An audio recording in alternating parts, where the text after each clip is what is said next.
Boa noite, doutores. Boa noite, doutoras. Sejam muito bem-vindos a mais uma aula de Estatuto do Idoso. Só para confirmar, vocês estão me ouvindo bem? Ouvindo bem, professor. Maravilha, doutora. A tela compartilhada vocês estão vendo a continuação do nosso conteúdo? Também. Maravilha, então. Pessoal, em razão de alguns problemas técnicos aí no primeiro período de aula, os alunos reclamaram que com a câmera ligada, o som estava travando, tá? Então eu vou deixar a câmera desligada. Qualquer situação aí que vocês não consigam compreender, que trave ou que tem algum problema, vocês me avisam, tá bom?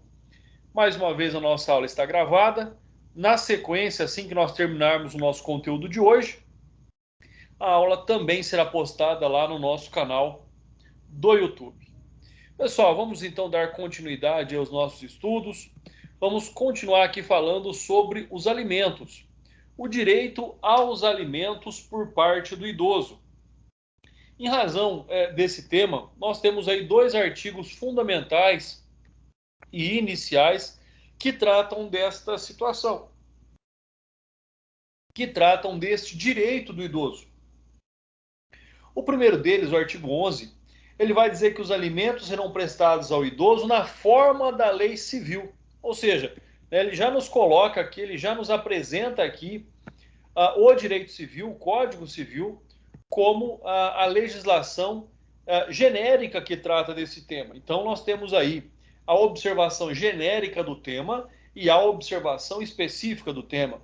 A observação específica se faz por meio do Estatuto do Idoso, enquanto os preceitos maiores, né, mais extensos aí, nós vamos observando nos termos do Código Civil. Uma outra questão que nós devemos observar e já fazer aqui a distinção, antes até mesmo de tratarmos do tema com mais profundidade, é que a obrigação alimentar ela é solidária. O que significa dizer isso? Significa dizer que o idoso pode optar entre os prestadores, ou seja, ele pode escolher dentre aqueles que são responsáveis pela prestação dos alimentos, né, quem lhe prestará o alimento na totalidade. O que é que isso significa dizer? Isso então diz para nós que a diferença entre a obrigação solidária da obrigação subsidiária. Qual é a diferença disso? A obrigação solidária é aquela em que todos que são obrigados, no caso aqui a prestar os alimentos, devem prestar na medida, no limite da sua capacidade econômica, né?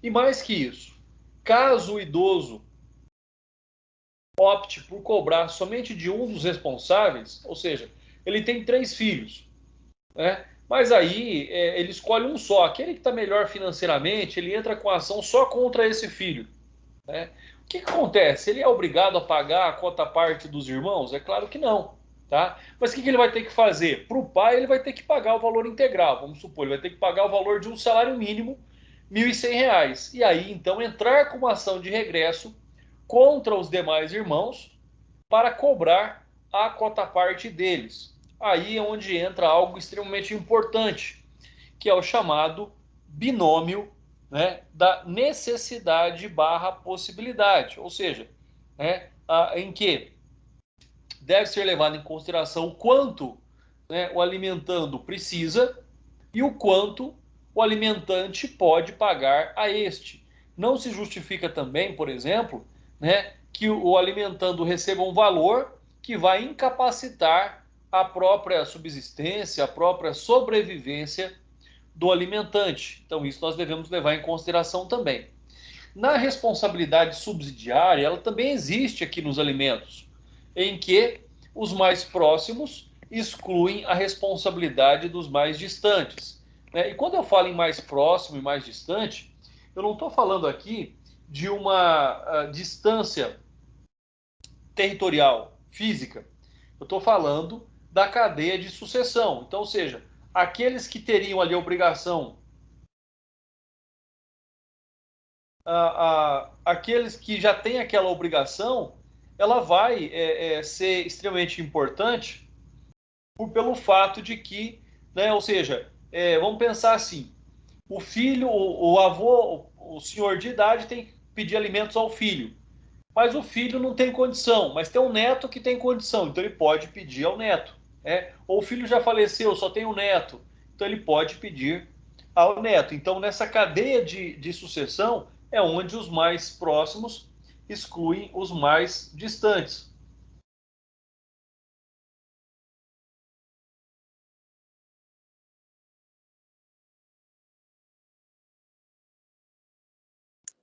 Professor, tá mudo. Não, não, mas agora é que eu estou dando um tempinho para Ah, vocês escutarem desculpa. mesmo. Entendeu? Mas obrigado aí, doutora, pela informação, tá?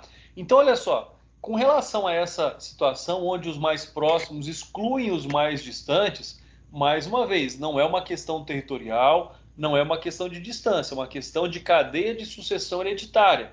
Os parentes mais próximos excluem a responsabilidade dos mais distantes. Sobre o aspecto, como eu disse, geral, né, de nós analisarmos aí a, o Estatuto do Idoso em consonância com o que diz aqui o Código Civil, né, nós temos que o Código Civil ele trata do tema sobre a generalidade. Né, e ele inicia falando aí no artigo 1694 que podem os parentes, os cônjuges ou companheiros, né, eles podem aí pedir uns aos outros os alimentos de que necessitem para viver de modo compatível com a sua condição social, inclusive para atender às suas necessidades, né, as necessidades de sua educação. Aqui, como ele fala num critério, como eu disse, mais genérico, né, ele vai dar sempre a entender aí para as crianças e adolescentes, mas nada que não possa ser aplicado por analogia também aos idosos.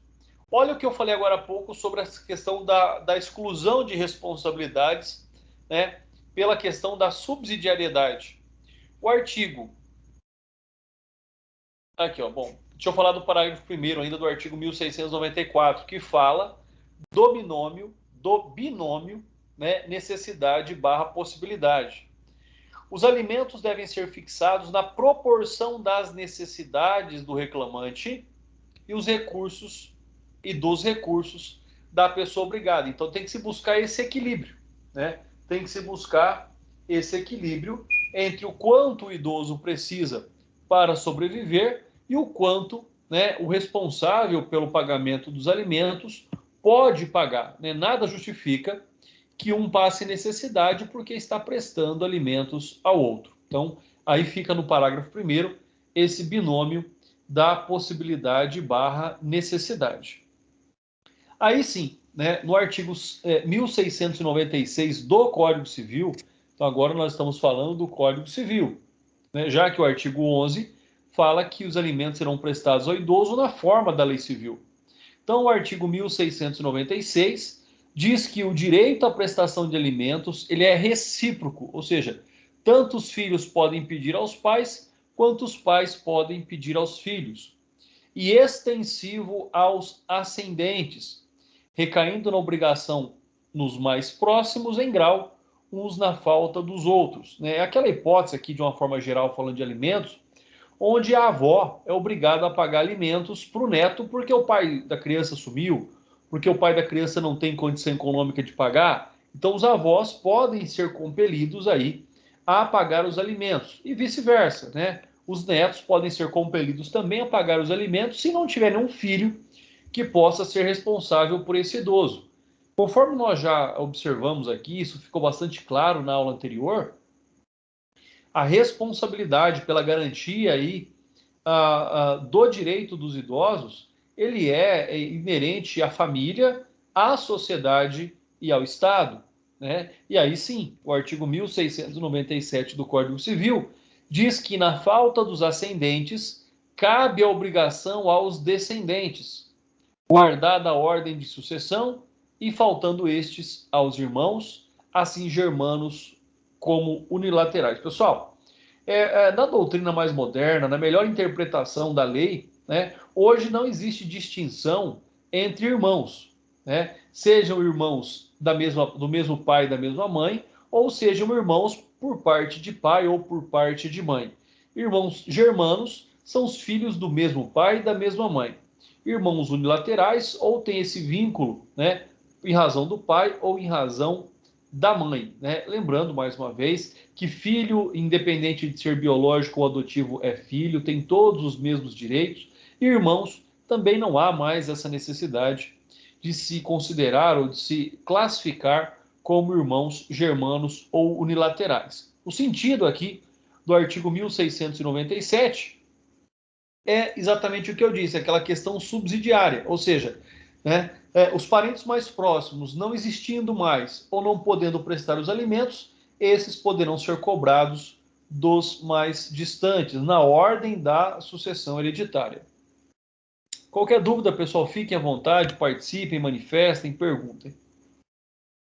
O artigo 14, ainda aqui do Estatuto do Idoso, ele vai dizer algo também extremamente importante, que é, se ninguém puder prestar assistência ao idoso, como é que fica? Ele fica desamparado? É claro que não. Conforme nós falamos agora há pouco, a responsabilidade ela é da família, da sociedade e do Estado.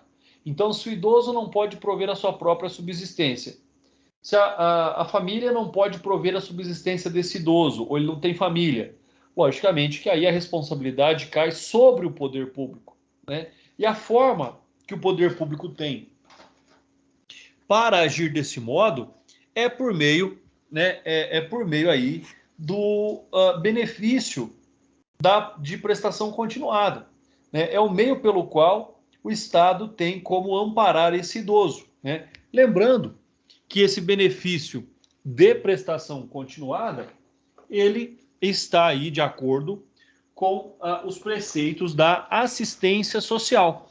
Ou seja, não é um benefício previdenciário, é um benefício, como eu já disse, assistencial. Então, sobre esses aspectos, né, ele não gera a mesma garantia, por exemplo, que os benefícios previdenciários, como, por exemplo, né, o benefício assistencial não dá direito, por exemplo, a 13º.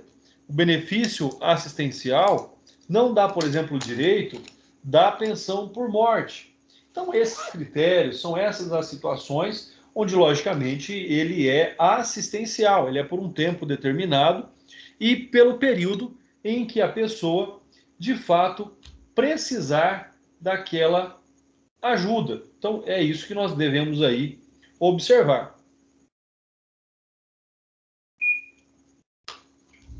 Bom, sobre esse aspecto, é onde nós temos, então, o fato de que o benefício de prestação continuada, esse benefício assistencial, ele é considerado como um benefício não contributivo, ou seja, né, a pessoa não precisa pagar para depois receber. E numa situação como essa, estando o idoso desamparado, ou não tem ninguém que possa lhe prover a subsistência, logicamente a primeira atuação deve ser da assistência social do município, né? Com entregas de cestas básicas, de roupas, de remédios e assim por diante. E aí então, na sequência, pleitear esse benefício assistencial, né? Lembrando que ele é regulado pela Lei Orgânica da Assistência Social e por muitos ele é conhecido como amparo social, mas hoje ele tem o nome de benefício de prestação continuada. O artigo 34 diz algo também extremamente importante, ou seja, não é todo idoso que tem direito ao BPC. Somente aqueles idosos a partir dos 65 anos que não possam prover a sua subsistência e nem pode ter a sua subsistência provida aí pela sua família. E aí, então, ele terá direito ao benefício de prestação continuada, né, no valor aí de um salário mínimo mensal. O artigo 230, nós já até falamos sobre ele, essa garantia assistencial que existe pela própria Constituição Federal. Mas o que nos importa aqui é o artigo 20 da Lei Orgânica da Assistência Social, da Lei 8742, perdão, barra 93. Então, o artigo 20 da Lei 8742, barra 93, que é a Lei Orgânica da Assistência Social, que diz aí, então, que o benefício de prestação continuada é a garantia de um salário mínimo mensal à pessoa com deficiência e ao idoso, com 65 anos ou mais que comprovem não possuir meios de prover a própria manutenção, nem de tê-la provida pela sua família. É só isso? Será que é só ter 65 anos e provar que não tem condição de prover? Como é que se prova isso? Aí surge a questão. E aí nós chegamos então nos requisitos para o BPC idoso, né? Porque existe o BPC para as pessoas com deficiência e existe o BPC idoso, e aí são requisitos diferentes, né? No caso do BPC idoso, nós já vimos a questão da idade, igual ou superior a 65 anos. E aqui fica uma ressalta: essa idade de 65 anos tanto é para o homem quanto é para a mulher, ou seja, não há uma distinção entre a idade do homem e a idade da mulher para se ter direito a este benefício, né? Nós sabemos que no direito previdenciário, a mulher ela alcança os direitos previdenciários antes dos homens, né? Ela alcança esse direito com menor idade. Aqui no caso do BPC, não. A idade é a mesma para os dois.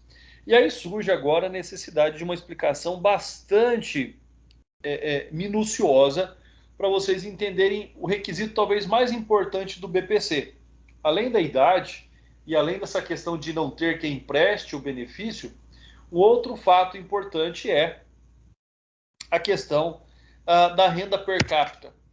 O que é a renda per capita? É o quanto cada um dos membros da família ganha. Então, esse é um outro requisito extremamente importante. Imaginem uma família de 4 pessoas, né? Para que o idoso tenha direito ao BPC, e uma das pessoas, por exemplo, da família é o idoso, para que ele tenha direito ao BPC, essa família não pode ganhar um salário mínimo. Porque aqui diz inferior a 1/4 do salário mínimo nacional. Então, ou seja, se a renda dessa família for de um salário mínimo, esse idoso pode não ter direito ao BPC. Ele não se encontra numa condição, né, em que a família não pode prover a subsistência dele. Nós sabemos que 4 pessoas não vivem ou apenas sobrevivem, sei lá, com o valor de um salário mínimo. Hoje em dia isso é muito difícil. Agora, tem um detalhe também aqui. Em razão da pandemia, nós tivemos um avanço do governo federal em razão disso, porque ele ampliou esse de 1/4 do salário mínimo para meio salário mínimo, ou seja, então ele dobrou a quantidade de idosos que passaram a ter direito do BPC, né? Dobrou ou até mais, se a gente for ver, porque antes era até 1/4 do salário mínimo per capita, agora ela passa para meio salário mínimo per capita, ou seja, aqueles que não tinham direito, que ganhavam pouco, mas não tinham direito ao BPC, hoje passam a ter direito ao BPC, né? E um outro critério ainda relativo a isso é o fato que, hora que acabar a pandemia, não tiver mais esses traços da pandemia, vai continuar 1/4 do salário mínimo, ou seja, todos aqueles que recebem mais de 1/4 do salário mínimo per capita não terão mais direito a receber o BPC. Então, somente terão direitos aqueles que preencherem o requisito da lei, que é 1/4 do salário mínimo por pessoa. Pessoal, vocês conseguiram compreender essa questão de 1/4 do salário mínimo per capita, que durante a pandemia passou para meio salário mínimo? Alguém ficou com alguma dúvida?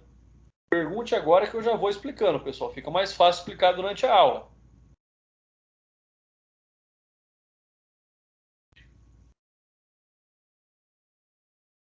Muito bem, silêncio reina. Presumo que tenham entendido.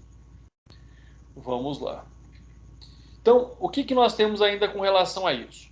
O outro fato é que, a partir do momento em que o idoso já receba o BPC, esse valor não é computado como fonte de renda, por exemplo, para a concessão de outro BPC. Então, por exemplo, um casal de idosos que moram com um filho e esse filho tem um filho, moram com o filho e o neto. Eles recebem atualmente hoje os 4 menos de 2 salários mínimos. Então o homem foi lá e pediu o BPC, conseguiu. Isso impede que a mulher também consiga o BPC? Não, então a mulher também pode ir lá e também pode requerer o BPC, né? E aí então eles terão essa outra fonte de renda. Ou seja, esta renda será avaliada considerando o salário do beneficiário, do esposo ou do companheiro, de irmãos, né? E o que eu estou dizendo é, exclui-se da renda o BPC, já concedido a qualquer membro da família. Então, não será computado para os fins do cálculo da renda per capita. Então, se alguém da família já recebe um BPC, e mesmo assim as outras rendas, os outros valores estiverem dentro dos requisitos admitidos por lei, nada impede que possa ser ali conseguido um outro BPC, né?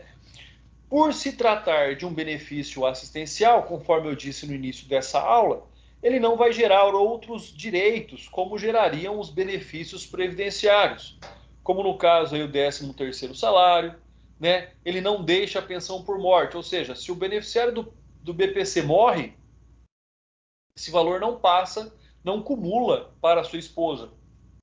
Ele é personalíssimo, né? Enquanto a pessoa estiver precisando ou estiver viva, assim o receberá. Não estando mais precisando ou em caso de morte, esse direito não se transfere a ninguém.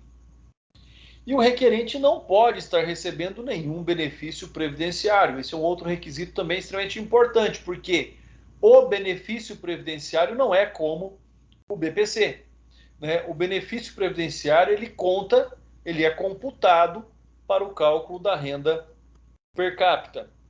Então, esse é um fato importante. Aqui, uma outra condição que nós não devemos desprezar, né? Até comentamos bastante sobre isso na aula passada, a questão do idoso institucionalizado, do idoso acolhido, né, pela instituição de longa permanência. Então, nessa hipótese, ele terá direito também ali ao recebimento do BPC, de acordo com o artigo 20, parágrafo 5º da Lei Orgânica da Assistência Social.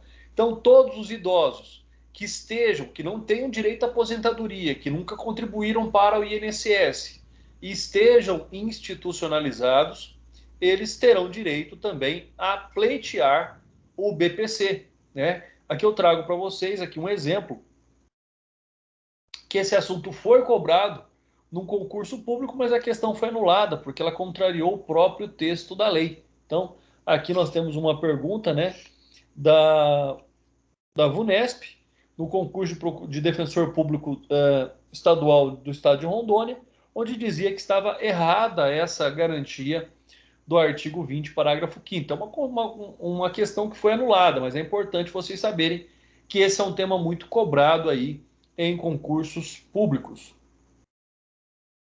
E aqui nós vemos então ainda alguns direitos, né, algumas questões que são aí diretamente relacionadas aos idosos, né? Passando agora essa questão dos alimentos, pessoal, alguém tem alguma dúvida sobre os alimentos prestados aos idosos? Porque agora nós vamos começar a falar de saúde do idoso. Então, dos alimentos nós não vamos voltar mais hoje. Ninguém tem dúvidas? Muito bem. Oi? Eu não sei se você já falou isso, eu até peço desculpa, mas essa pergunta é boba. Mas você falou assim que no caso vai para o parente mais próximo, no começo usa a mesma hierarquia no caso da sucessão de bens, no caso se a pessoa morre aí da sucessão, é a mesma hierarquia para cuidar depois do idoso, no caso? Isso, doutora, exatamente. A questão é extremamente pertinente. A questão aqui da sucessão é essa mesma, né? A mesma sucessão que vocês observam na sucessão de bens, na sucessão hereditária, é essa sucessão que nós observamos aqui na responsabilidade pela prestação dos alimentos. Né? Os mais próximos excluem os mais remotos, né? Vocês vão ver a questão da sucessão, né, do direito de sucessão, direito de família e sucessão, lá no 10º semestre, provavelmente o Dr. Pedro Calado. Mas é a mesma regra da sucessão. É a mesma regra, por exemplo, para vocês terem uma ideia, né, da sucessão da ação penal privada do artigo 31 do Código de Processo Penal. Cônjuge, né, o companheiro, ascendente, descendente ou irmão. Então, essa é a mesma regra que nós temos aí, aqui também para a prestação dos alimentos. Tá? Não é boba, não. É extremamente pertinente aí a sua pergunta, doutora. Obrigada. Eu que agradeço. Mais alguém, pessoal? Então vamos lá. Vamos falar sobre saúde do idoso agora, pessoal. né, tão importante aí a manutenção da saúde do idoso, né? Então nós temos, quando nós falamos em saúde, logicamente que no idoso nós sabemos da dificuldade aí do idoso se recuperar no caso de uma doença, no caso de uma lesão, ele é mais lenta, né, a recuperação. Então, quando nós falamos em saúde, nós temos que pensar sempre em prevenção, manutenção e reabilitação. Ou seja, né, é o tripé aí da saúde do idoso. Então, isso acontece de que forma?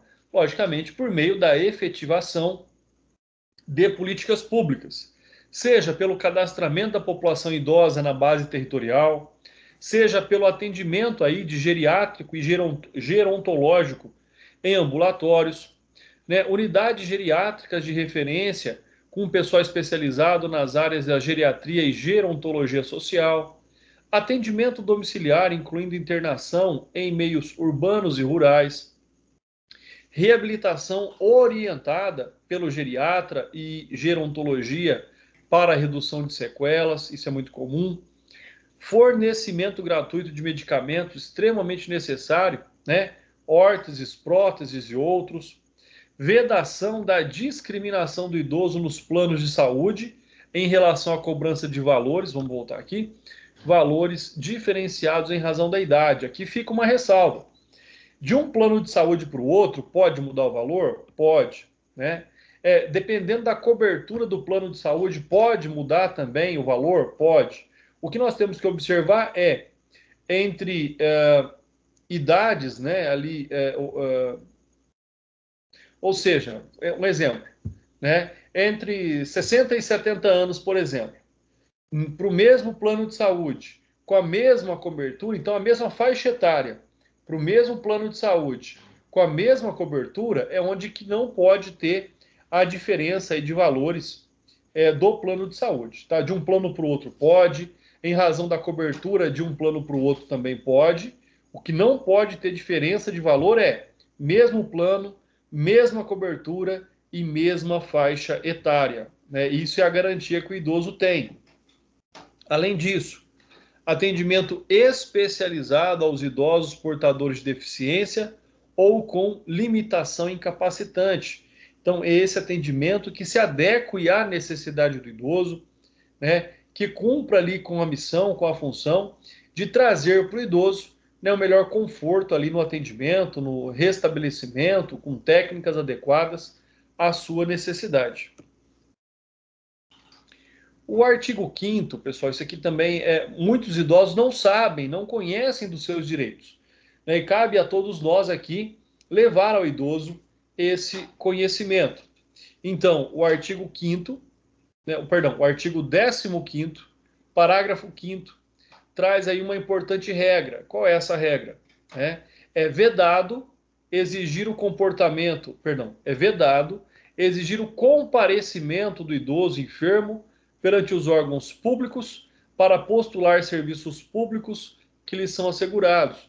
Então, ou seja, se esse idoso estiver, logicamente, bem de saúde, saudável, ele tem que comparecer. Mas se ele estiver enfermo, aí ele não tem a obrigação de comparecer a um órgão público, né? E lógico, aqui nós vamos ter duas situações também. Quando esse comparecimento é de interesse do poder público ou esse comparecimento é de interesse do idoso, tá? Quando for do poder público, o poder público vai ter que dar um jeito de atender esse idoso na residência dele, se ele estiver, mais uma vez, incapacitado, enfermo, tá? Se for de interesse do idoso, por exemplo, uma prova de vida lá no banco, será permitido este fazer por meio de um procurador legalmente constituído, tá? Essa questão da prova de vida, no caso da aposentadoria, ela entraria como interesse do poder público, ou seja, de não pagar um benefício previdenciário para quem talvez já tenha morrido, tá? Então, quando for de interesse do poder público, o poder público tem que criar meios aí para realizar o ato. Quando for de interesse do idoso, ele não puder comparecer pessoalmente, pode aí outorgar uma procuração para que alguém pratique o ato em seu lugar, tá? E mais que isso, o idoso também tem direito ao atendimento domiciliar, na hipótese aí de perícias a serem realizadas pelo INSS ou pelo SUS, né, ou por terceirizados. Então, nessa situação também, o idoso também tem direito ao recebimento, né, à atuação do poder público em atendimento domiciliar. Então, imagina se todos esses direitos que nós estamos falando aqui hoje, né, se eles fossem de conhecimento do idoso, se fosse de conhecimento dos familiares, né, porque aquilo que é direito, nós podemos exigir. Então, é diferente de uma mera possibilidade. É diferente, por exemplo, de uma situação que é uma faculdade. O direito é aquilo que pode ser, então, exigido. Bom, vamos continuar. Falando ainda sobre saúde, vamos falar um pouquinho mais sobre o idoso, sobre a autonomia do idoso quanto ao seu tratamento, né? Hoje, em direito médico, nós falamos muito sobre o TECLE, o termo de conhecimento livre e esclarecido. Nós falamos muito sobre o TECLE hoje, quando nós tratamos aí de direito médico, ou seja, que é a autonomia do paciente ou é a autonomia do médico quanto à realização de procedimentos em saúde, tá? Então, no caso do idoso, ele estando, né, no domínio aí das suas faculdades mentais, a ele cabe o direito de escolher qual é o tratamento. Então, os médicos vão dizer para ele qual é o tratamento recomendado, quais são as outras opções que ele tem, né? E aí ele vai determinar qual é o tratamento que ele acha que é melhor para ele. Essa é uma regra geral, ou seja, todo paciente maior e capaz tem direito a escolher sobre o seu tratamento, ou até mesmo a não se tratar. Toda pessoa maior, estando incapaz, ou menor de idade, ou deficiente, nós temos aí a hipótese da autonomia do médico quanto a essas pessoas. No caso do idoso, caso ele não esteja no domínio das suas faculdades mentais, o que é que nós temos? A decisão é tomada pelo curador, pelos familiares, na hipótese do curador não estar presente ou não ter um curador, ou pelo médico, que no caso de uma iminência de morte, ele tem autonomia plena em agir para tentar salvar a vida. No caso de uma situação que não seja uma situação de iminência de morte, uma situação aí de tratamento eletivo, né, de urgência, então aí o médico também deverá, para realizar o procedimento, caso não haja o risco de morte, né, o Ministério Público fazer ali uma comunicação do fato ao Ministério Público para que ele busque essa prestação jurisdicional quanto à autorização de realizar o procedimento no paciente. Então, essa é uma questão também que nós devemos sempre observar, né? Futuramente, às vezes, vocês vão ser advogados de Santa Casas, hospitais, clínicas, médicos, e vocês têm que saber quanto ao fato da autonomia do paciente e da autonomia do médico, né? E da responsabilidade que o médico tem também pela sua atuação profissional. Aqui ainda, a partir do momento que nós falamos sobre a saúde do idoso, né, nós temos ali a questão da confirmação ou da suspeita de violência contra o idoso. Violência essa que pode ser psicológica ou pode ser física, né? Então, nessa situação, neste fato, assim como acontece com as crianças e adolescentes, existe aí a obrigação, né, da notificação compulsória, ou seja, o médico vai ter que comunicar esse fato, né, à autoridade policial, ao Ministério Público e ao Conselho Municipal do Idoso. Se comunicar esses três já está excelente, né? E ainda tem a hipótese do Conselho Estadual e do Conselho Federal do Idoso. Então, né, o profissional da medicina, ele pode responder tanto administrativamente, como pode responder tanto criminalmente, caso ele não pratique aí a notificação compulsória nos termos do Estatuto do Idoso, né? Ou seja, o fato de que ele não pode aqui se omitir da comunicação, porque a partir do momento que ele se omite, ele acaba, né, concordando, ele acaba permitindo que essa conduta negligente quanto ao direito idoso, violenta quanto ao direito do idoso, continue ocorrendo. Nós temos ainda aqui, já mudando de assunto, quanto à garantia dos direitos dos idosos, né, em relação à educação, esporte, lazer e cultura. Lembrando, né, que são aqui direitos que foram minimizados, né, que foram limitados aí de algum modo em razão da pandemia do Covid-19. Né, seja porque só se pode fazer sobre alguns aspectos virtuais, né, a interação pessoal ela acaba sendo limitada, ela foi impedida em razão do isolamento social. Né? Então, com relação à educação, o idoso tem direito à educação na terceira idade e ele tem direito mais, ele tem direito a que o poder público, nos termos do artigo 21 do Estatuto, crie, logicamente, um currículo, uma metodologia, um material didático, né, e programas educacionais próprios e específicos aos idosos. Né?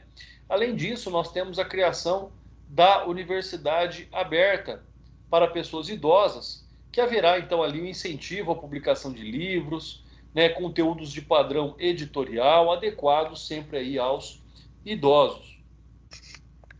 No tocante à cultura, nos termos do artigo 22 do Estatuto do Idoso, o idoso tem direito ao acesso à cultura e às atividades de lazer. E esse acesso ele acontece de duas formas bastante claras para nós.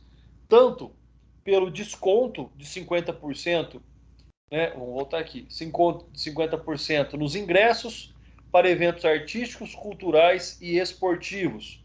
Bem como, e aí esse é um fator bastante interessante, além dele ter desconto, né, por exemplo, no cinema, num teatro, num evento esportivo, ele tem também aqui a preferência de acesso a esses locais. Por quê? Para evitar o tumulto, né, para evitar o empurra-empurra, para evitar, às vezes, uma lesão. Então, esse é um outro aspecto.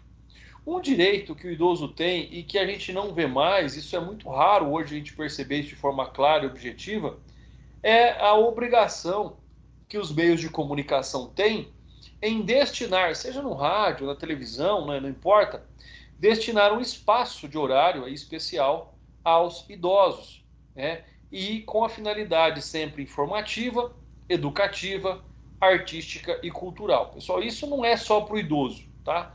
Hoje em dia a gente não vê essa destinação de um horário específico nem para criança.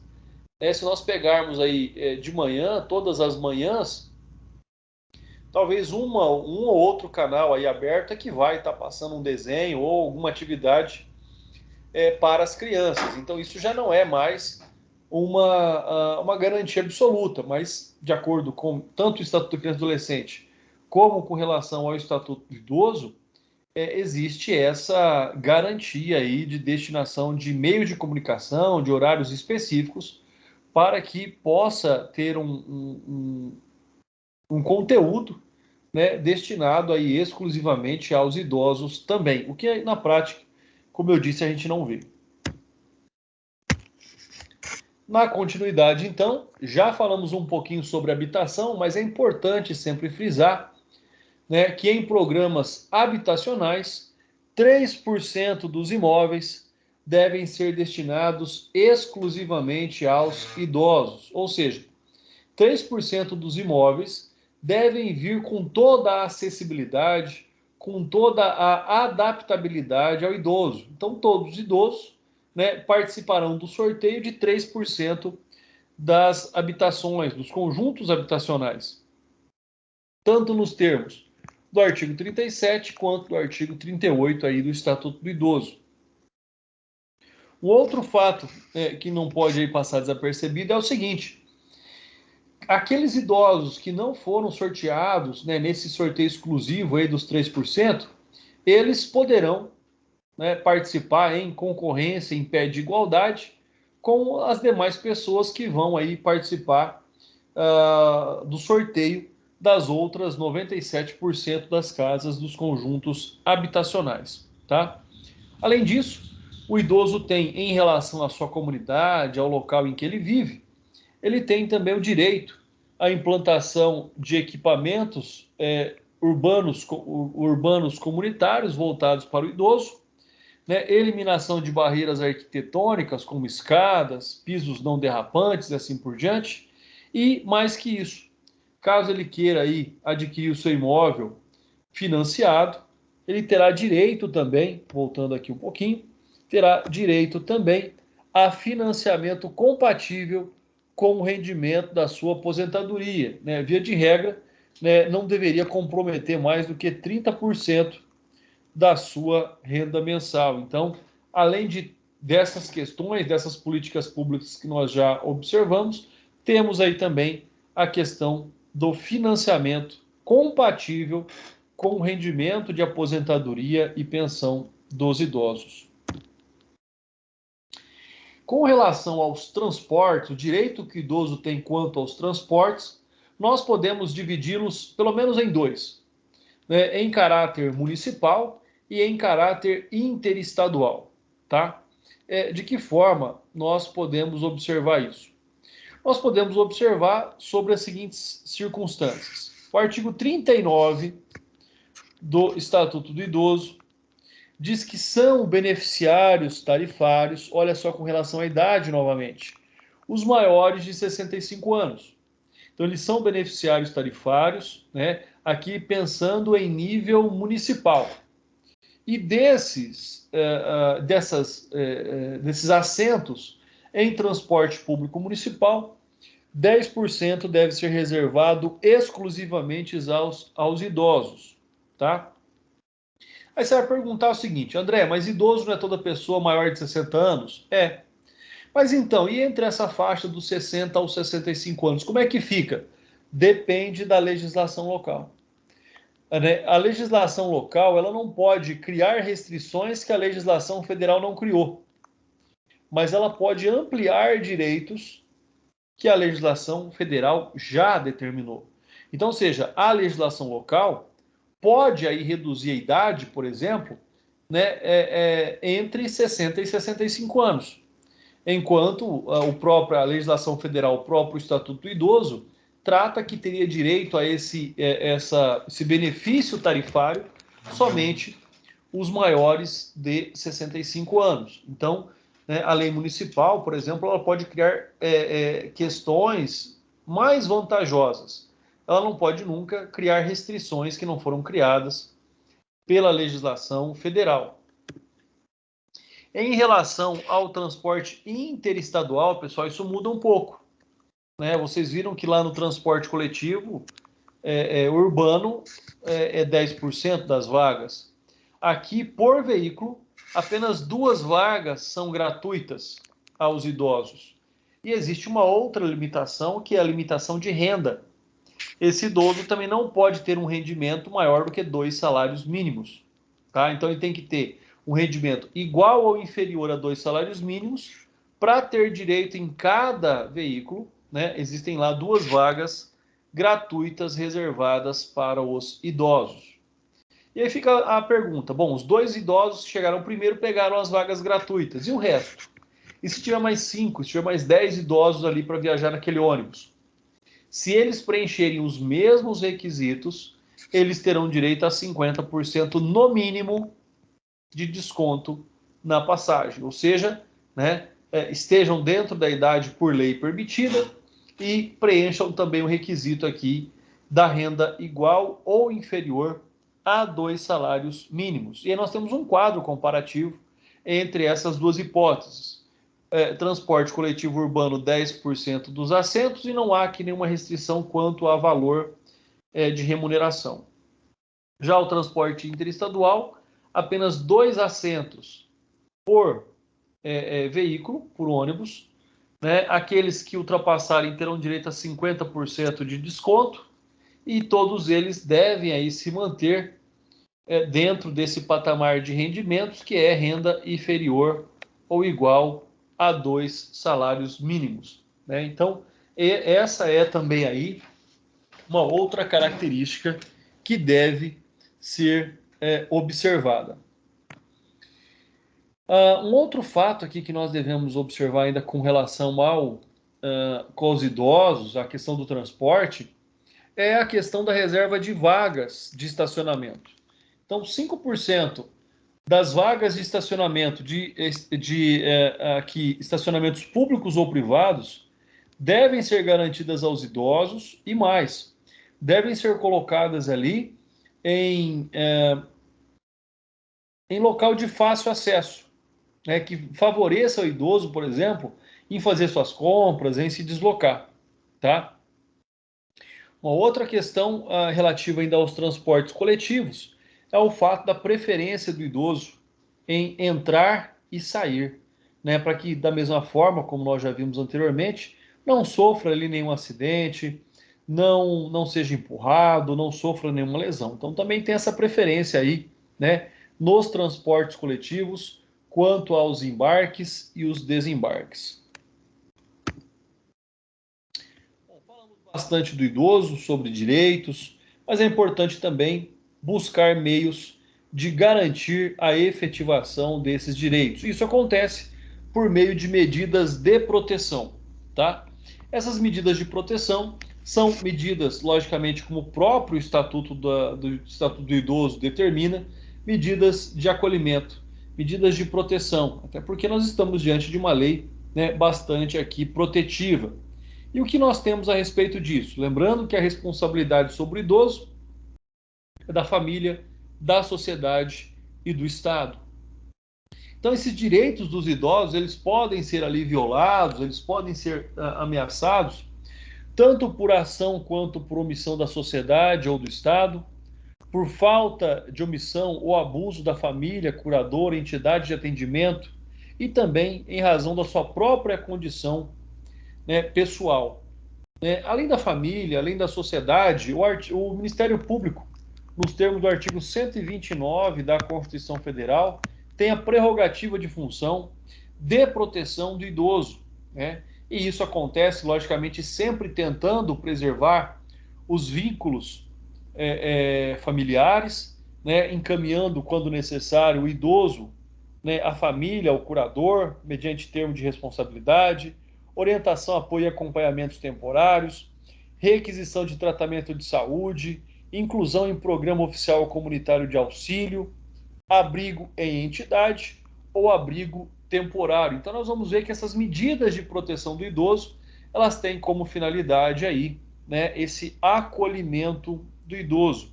Essas medidas de proteção, elas estão diretamente relacionadas com as políticas públicas de atendimento do idoso, conforme disciplina lá o artigo 48 do Estatuto. E quais políticas são essas, né? Primeiro, políticas sociais básicas. Segundo, políticas e programas de assistência social de caráter supletivo, ou seja, além daqueles que já existam.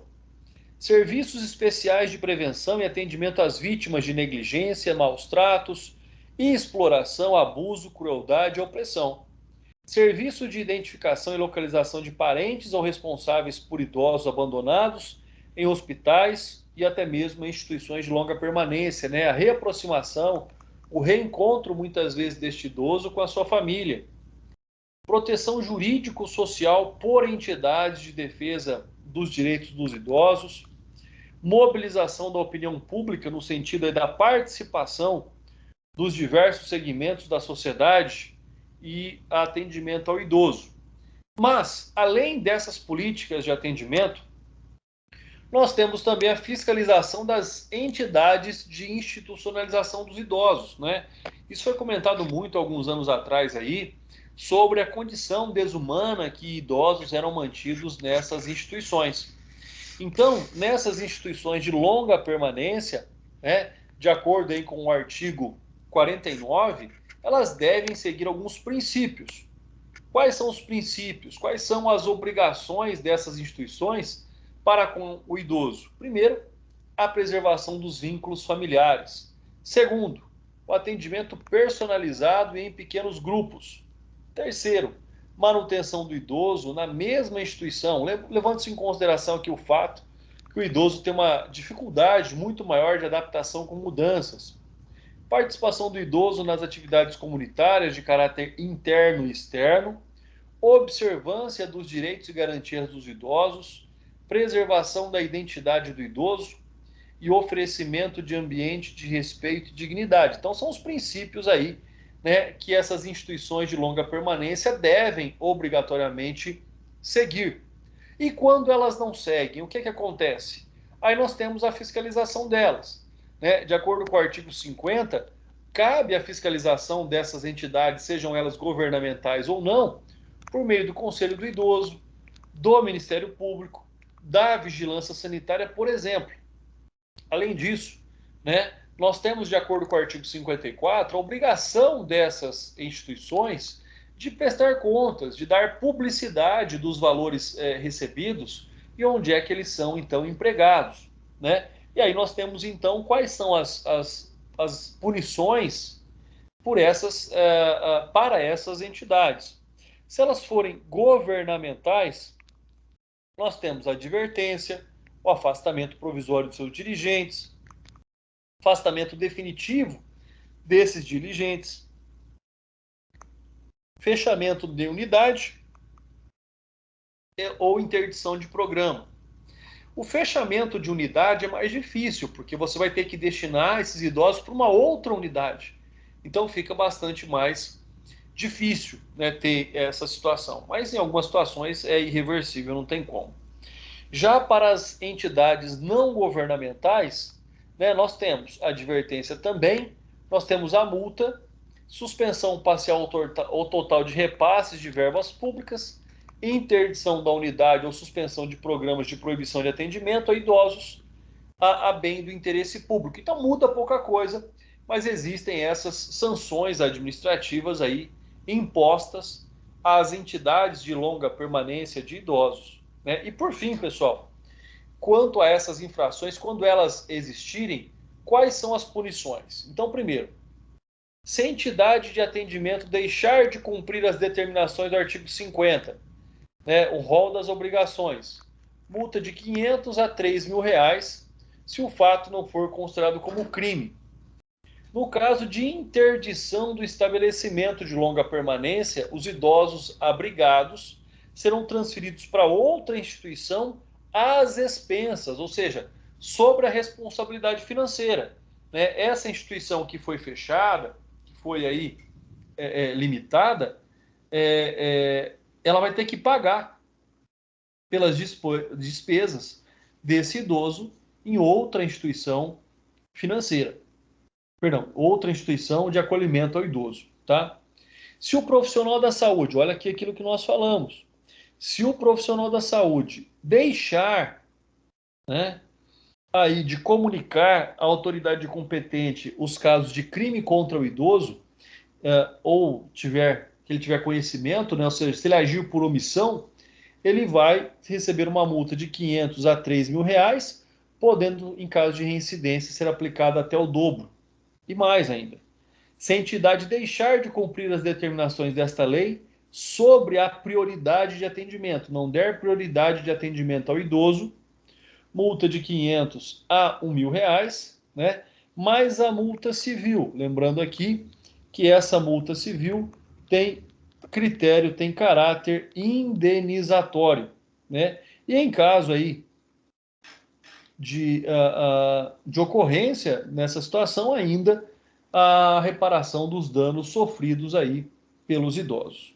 Pessoal, com base nisso, nós terminamos aí o nosso conteúdo de hoje. Fico à disposição de vocês, caso vocês tenham alguma dúvida sobre o nosso conteúdo, pessoal.